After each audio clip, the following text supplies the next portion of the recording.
Ayun maayong hapon. So karon na ko diriya sa Hasley rest area dito sa Michigan.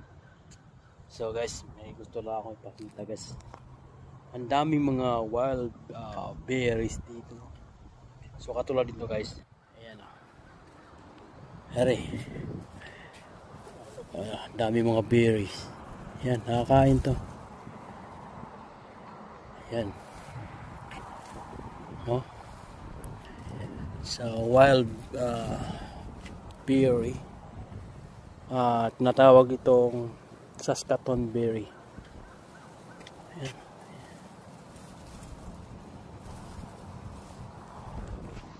So ito guys, try ko kainin ko.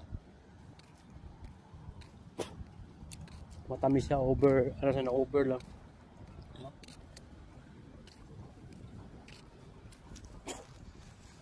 Tamis.